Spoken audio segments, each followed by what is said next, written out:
আলহামদুলিল্লাহ, এটা কিন্তু অধিকাংশ মানুষ বলছেন। যাক আলহামদুলিল্লাহ, খুশি হলাম। একমাত্র এই দুনিয়াতে আল্লাহ দুটা জাতিকে কি তৈরি করেছেন আল্লাহ তাআলার ইবাদত করার জন্য, সেটা হলো আমা খলাকতুল জিন্না, জিন জাতি এবং ইনসান মানব জাতিকে সৃষ্টি করেছে কার জন্য? জোরে বলেন। আল্লাহর ইবাদত করার জন্য। আসলে কি আমরা ইবাদত করি করি না? কম বেশি আমরা ইবাদত করি, কিন্তু দেখা যাচ্ছে আমাদের সে বাসায় মা ও বোনেরা একটু বেশি করে। জোরে বলেন ঠিক কিনা? মা বোনেরা একটু বেশি ইবাদত করে। হয়তো আমরা দেখা যাচ্ছে কামের ফাঁকে অনেক সময় নামাজ আদায় করতে পারছি না, কিন্তু মহিলা মানুষ যেগুলো আছে ওরা চেষ্টায় থাকে সারাক্ষণের জন্য সাংসারিক কাজকর্ম শেষ করে হলেও নামাজটা পড়ে এবং স্বামীর খেদমত করার চেষ্টা করে। জোরে বলেন ঠিক কিনা? তাহলে আমরা ইবাদত করি, কিন্তু এই ইবাদতটা কেন আসমানে ওঠে না? হুজুর এত নামাজ পড়ি, অনেকে প্রশ্ন করে হুজুর নামাজ পড়ি, আল্লাহর কাছে দোয়া করি, কিন্তু আমি আবার বিপদের মধ্যে বেশি পড়ি, এরকম কিন্তু হয় বাজান। তাহলে বুঝতে হবে আমার মধ্যে কি আছে, ঝামেলা আছে। এটা আমার দ্বারা বলছি, আমার মধ্যে ঝামেলা আছে। যখন আল্লাহ আমার কথা শুনতেছে না, আল্লাহ শুনবেন না, এরকম কিছু বুঝতে পারছেন। হুজুর এত নামাজ পড়ছি, এত দোয়া করছি, দোয়া যায় কোন জায়গায়? কেন কবুল হয় না? আমি কিন্তু সর্বপ্রথম যখন এখানে যখন প্রথম আসি, তখনই আমি বলছিলাম আমাদের ভিতরটা আগে কি করতে হবে? ভিতরটাকে ক্লিয়ার করতে হবে। ক্লিয়ার ভিতরটা কি করতে হবে? ক্লিয়ার করতে হবে। হুজুর ক্লিয়ার কেমনে করব, কিভাবে করব? প্রশ্ন কিন্তু আসতে পারে, আপনাদের কথা আমি বলে দিচ্ছি, ঠিক আছে? এখন এখানে ওই যে বাজান, আলহামদুলিল্লাহ বাজান বলছে হুজুর সাবান দিয়ে পরিষ্কার করব না। হ্যাঁ, এই সাবানের মতনই, যেমন সাবানের চেয়ে সবচাইতে সোটা দিয়া বেশি পরিষ্কার হয়। জোরে বলেন ঠিক কিনা? সোটা দিয়ে বেশি পরিষ্কার হয়। এইরকমই আপনি যদি 5 ওয়াক্ত নামাজ একজন পড়তেছে, হয়তো আপনি বড়লোক মানুষ, ওই ব্যক্তিটা হচ্ছে গরিব মানুষ, তাহলে এর সাথে মিশে কিভাবে? না, আপনি যদি এই দুনিয়ায় যদি ভাবেন আলহামদুলিল্লাহ আমি তো অনেক গরিব মানুষ, দুনিয়ায় যা করছে আলহামদুলিল্লাহ, এখন কি পরপারের চিন্তা করতে হবে, ওই পারের চিন্তা করতে হবে। আমি যে মারা যাব, এই মারা যাওয়ার পরে আমাকে ধন দৌলত টাকা পয়সা কিচ্ছুই দিবে না, আমি তো ধন দৌলত দুনিয়ার উপরে করেছি। তাহলে এই সোটার মতনই, এই সোটা দিয়ে যেমন মা বোনেরা দেখছি পানি গরম করে যেগুলো কাপড় ময়লা বেশি হয় ওই সোটা দ্বারা পরিষ্কার করে, এইরকমই এই অবস্থায় আপনি ফজরের নামাজ পড়তে আসলেন 10 মিনিট, কয় মিনিট? জোরে বলেন। 10 মিনিট 15 মিনিট। হাফেজ শামীম সাহেব আছে, হুজুর সূরা নাস তো আমি বলতে পারি না, হয়তো শামীম সাহেব বলতেছে বলার উপরেই আছে, বাজান কি অমুক সাহেব আপনি সূরাটা একটু বলেন তো।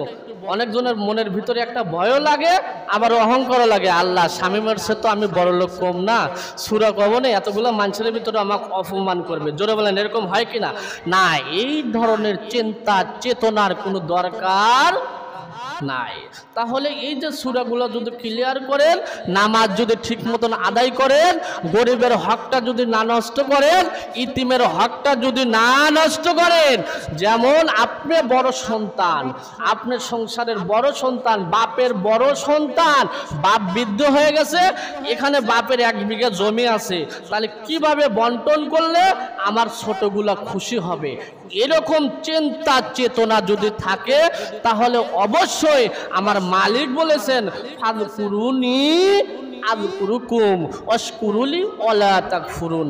বান্দা তুমি চড়ার মধ্যে গেছো, আমাকে তুমি ডাকো, অবশ্যই তোমার ডাকে আমি আল্লাহ সাড়া দিব। আওয়াজ দেন আল্লাহু আকবার। কিন্তু এইটা তো আমাদের মধ্যে নাই। এখন আমাদের মধ্যে কি ডিজিটাল অবস্থায়, ডিজিটাল কায়দা, যেমন হয়তো দেখা যাচ্ছে যে মা একটু সাজেছে, মিয়াক আরেল্লা বেশি করে সাজায়, এরকম কিন্তু অবস্থায় এখন। যেমন আমরা 2004 সালে সম্ভবত এই যে রৌহদহ চেনেন না সবাই? এই যে রৌহদহ, আমি ছাত্র ছিলাম, ওখানে একটা ইসলামিক বই পড়াইছে আমাকে হাফেজ আলহাজ হাফেজ হযরত মাওলানা আব্দুল আজিজ জিহাদি সাহেব, উনির বাসাটা আপনাদের এই তারাস থানাতে, এখনো উনি বেঁচে আছে। আল্লাহ উনিকে হায়াতে তৈয়বা দিক, সবাই বলেন আমিন। ওখানে একটা বই পড়াইছে, একটা ছেলে, ছোট্ট ছেলে মাকে বলে, মা আমি মদ পো, কি করব? মদ পো, আমার পেট চাবাইছে, বাংলা কথা বুঝাইছে, মা আমার পেট চাবাইছে। এখন এই মা ওটা হচ্ছে ডিজিটাল পদ্ধতি, ডিজিটাল কায়দায় সাজন গুজন করে, ডিজিটাল ভাবে ঘোরাফেরা করে। আসলে কি এইভাবে ডিজিটাল ভাবে যদি আমরা ঘোরাফেরা করি, আসলে কি এটা কি আমাদের মুসলমানের কাম হবে? জোরে বলেন, কাম হবে না, কখনো না। এই মা ডাক দিয়ে বলতেছে ছোট্ট ছেলেকে, বেটা তুমি আর এইভাবে বলো না, মা আমি পেশাব করবো, আমাকে প্যান্ট খুলে দাও, এইভাবে বলো না, আমার সম্মান যাবে। তুমি দেখো না আমি কিভাবে চলাফেরা করি। বলে মা তাহলে কেমনে বলবো, আমাকে বলে দাও। বলে বেটা তোমার যখন পেশাব আসবে তখন বলবে, মা আমি গান শোনাবো। কি শোনাবো? গান শোনাবো। বোঝার কথা বলছি, কিন্তু বোঝার কথা, এখানে হাসির কথা কিন্তু না, বোঝার কথা বলছি। মা আমি গান শোনাবো। আল্লাহর মক্কর বোঝা বড় দায়। আল্লাহ বলছেন কি, আমি ধরি ধরি ধরি না, আমি যারে ধরি তারে কিন্তু ছাড়ি না। এটা এমবিবিএস কেন, এমবিবিএস এর বাপেকে যদি বাইটে খাওয়ায়, আমি যারে ধরবো ওর রোগ কখনো ছাড়বে না। আল্লাহর কি কাম, আল্লাহর কুদরত বোঝা বড় দায় বাজান। কিছুদিন পরে ওই বিটির বাড়িতে বেড়াইতে আসছে হলো নানা। কে আসছে? নানা।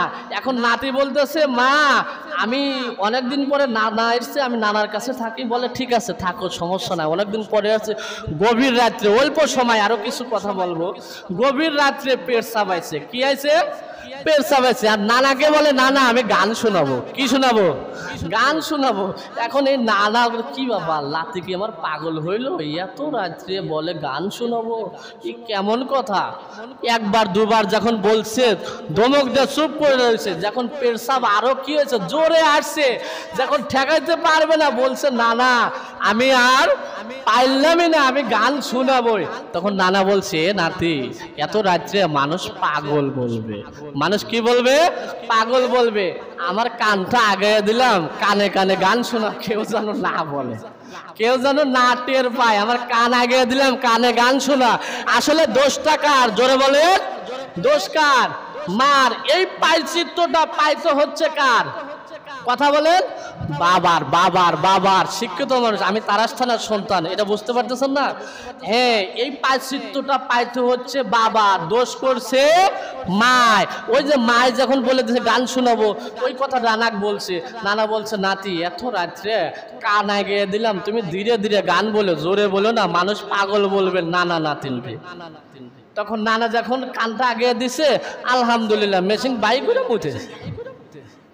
হায় হায় হায় হায়, কি হয়েছে, কি ব্যাপার, কি হইলো? তখন মা চাদর বলছে, কি ব্যাপার বাবা তুমি চিল্লাও কেন?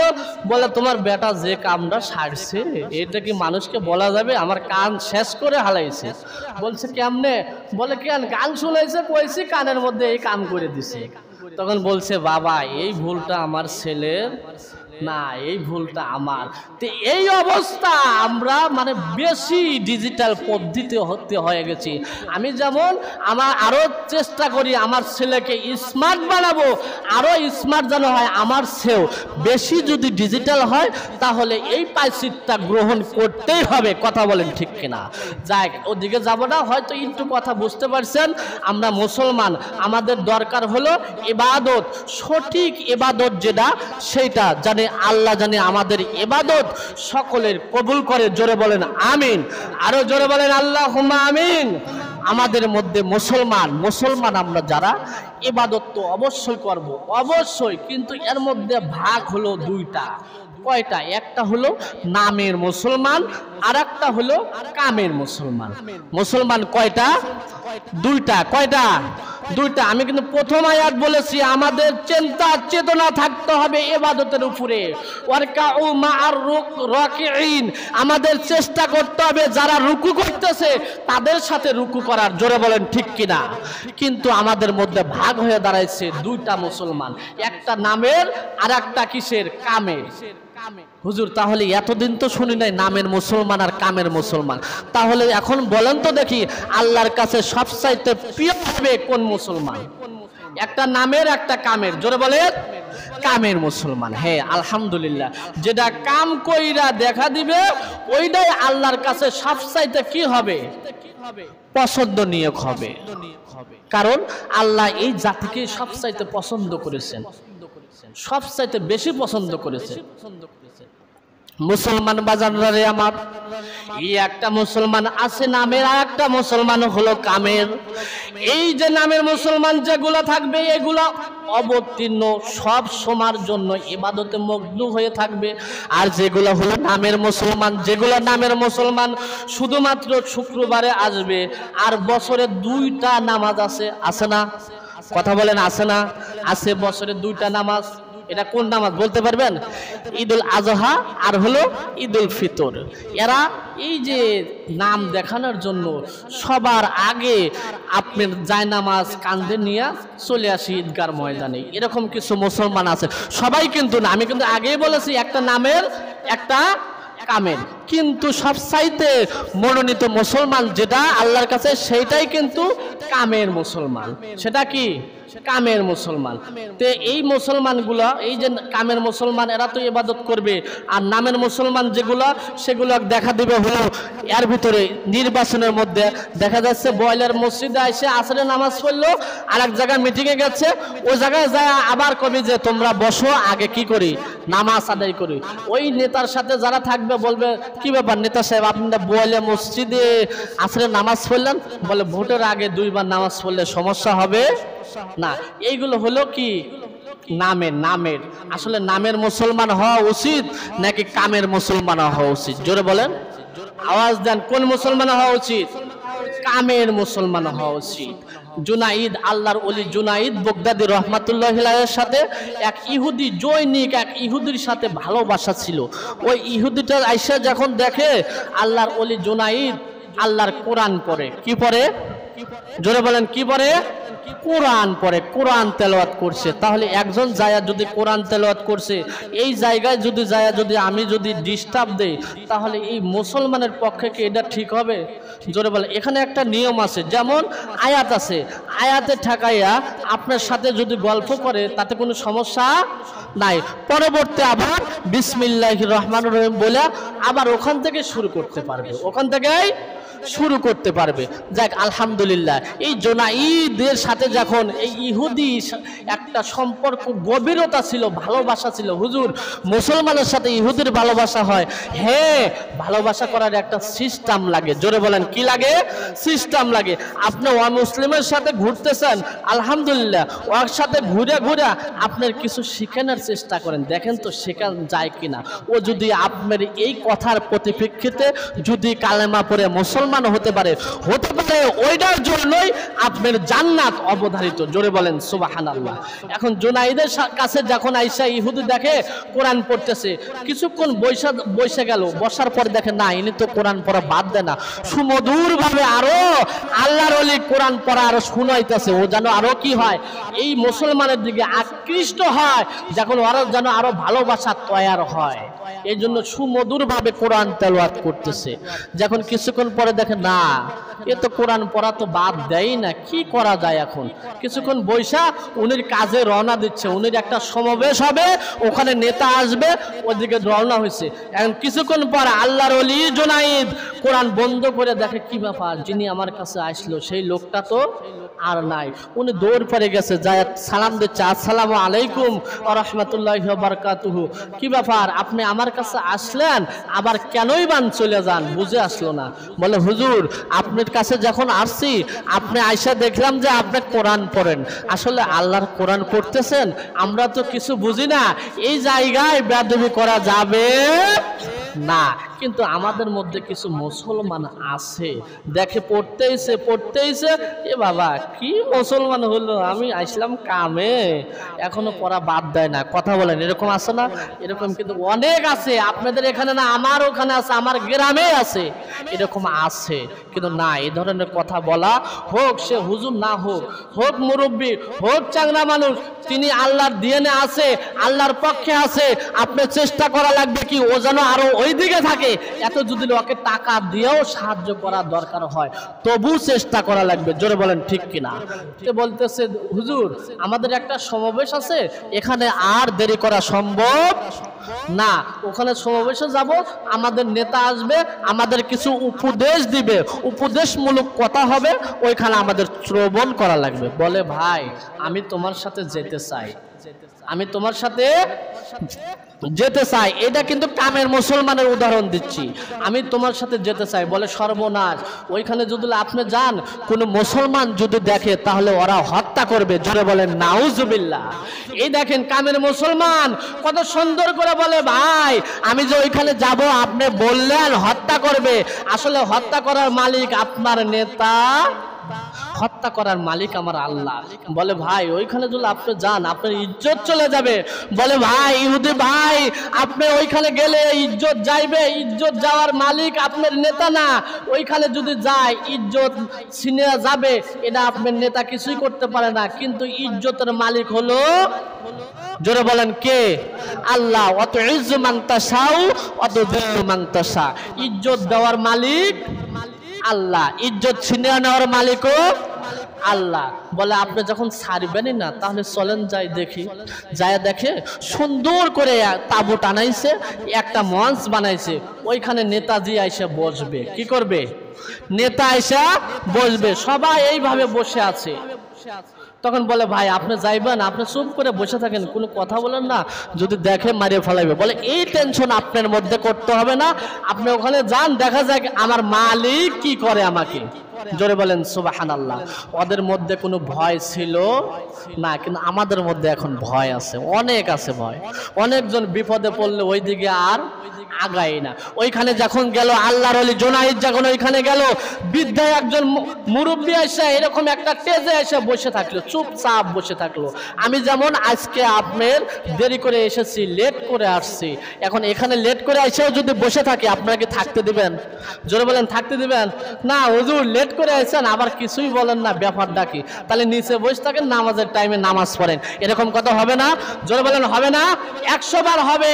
ওইখানে যখন বৃদ্ধ লোক আইসা বসলো, নেতা আইসা যখন বসলো, তখন কিছু শ্রোতা বলে কি ব্যাপার নেতাজি, প্রত্যেকটা অনুষ্ঠানে প্রতি বছরে আমাদের এখানে একটা অনুষ্ঠান হয়, এই অনুষ্ঠানে আইসা আপনি একটা করে উপদেশ দেন, আমরা একটা বছর উপদেশের উপরে কি করি, কাজ করে যাই, মেনে চলি।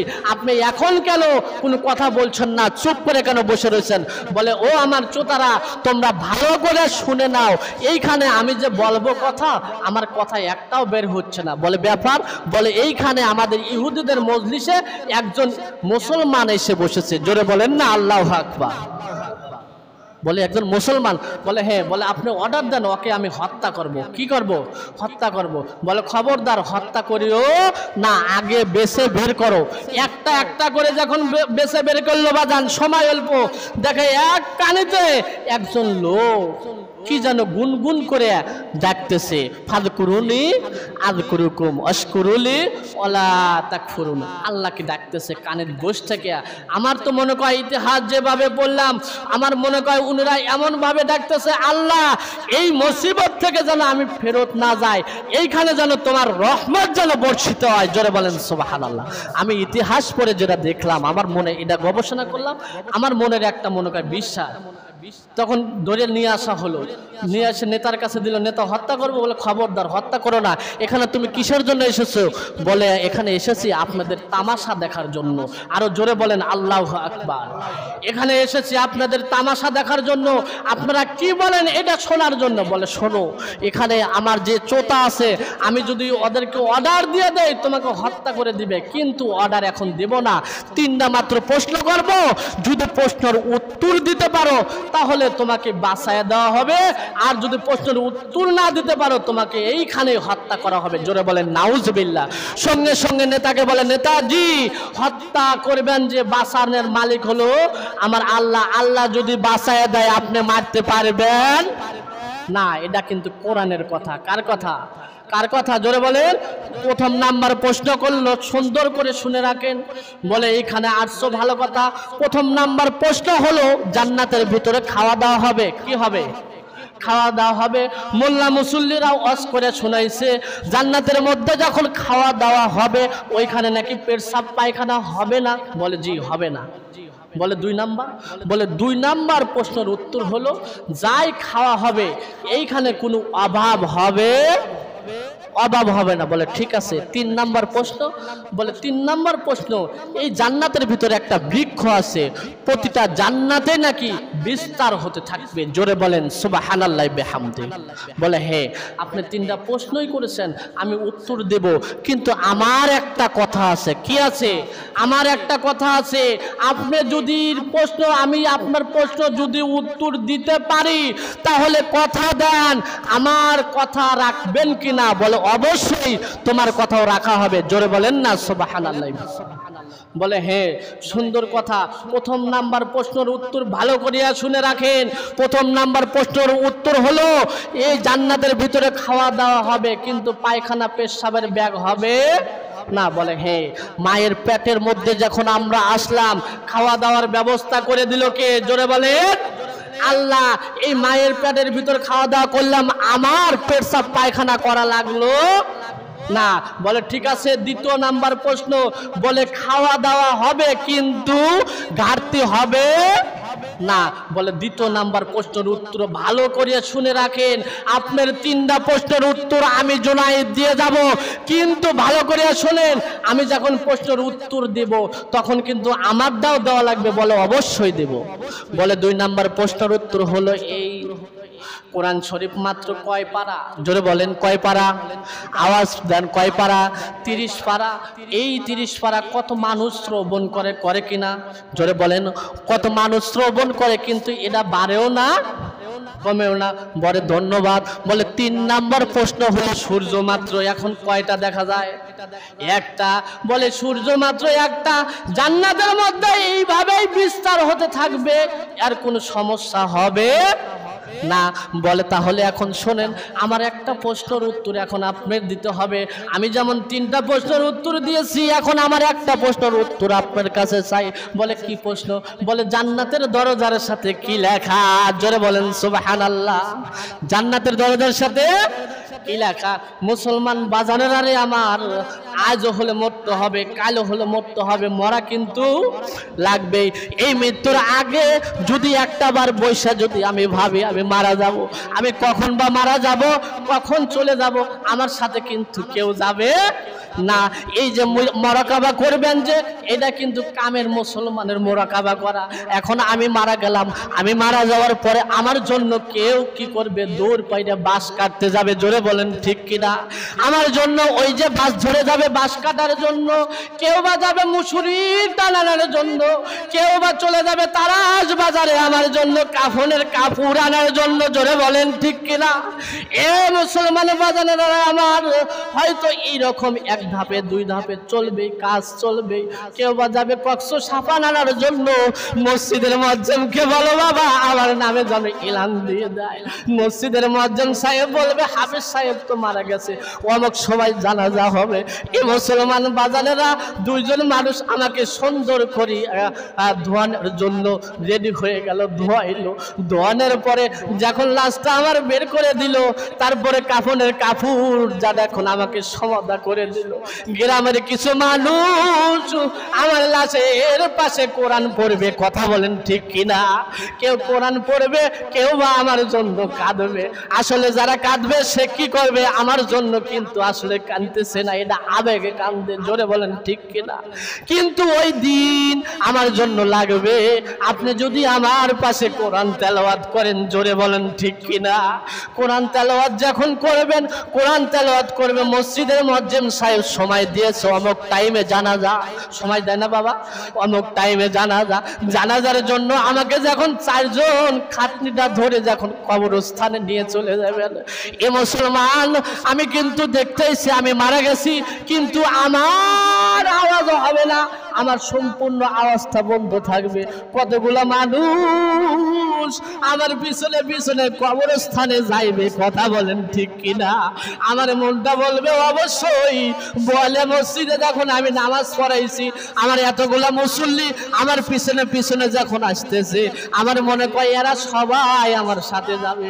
এ বাবা, ইমাম সাহেব যখন রাস্তার মাঝখানে যাইয়া তাকবীর দিবে কিনা? জোরে বলেন, জোরে বলেন, দিবে কিনা? তিনবার যখন দিবে, দেওয়ার পরে যখন কবরস্থানে দিবে, এতগুলা মানুষ, তিনজন মানুষ কবরের ভিতরে নামাইয়া আমার লাশটা যখন নামাইবে, আমার মনে কইবে এই যে এতগুলা মানুষ দেখলাম, আর মনে কয় আমার সাথে এরা কেউ যাবে না, এরা তিনজন ছাড়া। জোরে বলেন ঠিক কিনা? কিন্তু বাবরে, এই যে তিনজন মানুষ যখন বাসের খাবার ছিটা সুন্দর করে বিছাইতে বিছাইতে যখন এরা কবরস্থান থেকে একে একে উঠবে, আমার মনটা বলবে হায় হায়, দুনিয়ায় এত মানুষ আমার বন্ধু ছিল, এখন মনে কয় আমি আর কারোরে না ভাই। কবরের কামটা যখন সমাধা করে শেষ করে দিয়া যখন সবাই চলে আসলো, মনটা বলল হায় রে মন, কাদের পিছনে আমি সময় দিয়ে আইলাম, কেউ তো আমার পিছনে আজকে আসলো না। আমার বেটারে রাইখা আসছি, বেটাও তো আইলো না। এত টাকা পয়সা দ্বন্দ্ব আমি কামাই করে আসছি, কিছুই তো দিল না। এই মুসলমান বাজানেরা, এই সময় আমার মনের মধ্যে বলবে আল্লাহ, এখন বুঝি আমি একা ছাড়া আমার সাথে আর কেউ যাবে না। জোরে বলেন ঠিক কিনা? এই সময়টা সবার চলে আসবে। এই সময় আসার আগ মুহূর্তে আল্লাহ যেন সবাইকে কামের মুসলমান হওয়ার তৌফিক দেয়। জোরে বলেন আল্লাহুম্মা আমিন। বলে জুমায় খুশি হয়েছি, হয়তো আপনারা কাজ করেছেন, এ বাবা মরা লাগবে, মারা যাবই, কাফন পরাবে, লজনের মতন পেঁচাইবে, মসজিদের পালকি আমাকে বিদায় দিবে। এর পূর্ব মুহূর্তে আমি যদি ওই কবরের সামানা যদি না গোছায় যেতে পারি, জোরে বলেন লাভ হবে? কথা বলেন লাভ হবে? এত কষ্ট করেও যদি যাই, এই যে রবিবারে আমি অনেক অসুস্থ হয়েছিলাম, আমাদের বাজার থেকে আমার ওয়াইফরে ফোন দিলাম, আমি তো আর চলতেই পারি না, মনে কর দমটা চলে যায়, আমার এই পায়ে সমস্যা হয়েছে, অনেক সমস্যা। আমার ওয়াইফ একটা কথাই বলেছে, দেখো তোমার তো আব্বা নাই, তোমার বড় ছেলেটা অসুস্থ, যদি অনুমতি দাও তাহলে আমি বোরকা পরিধান করে আমি তোমার কাছে যাব, যাই হয়তো একটা ব্যবস্থা করি। এইরকমই যেটা বলতেছিলাম, ডিজিটাল হয়ে কোনো লাভ নাই।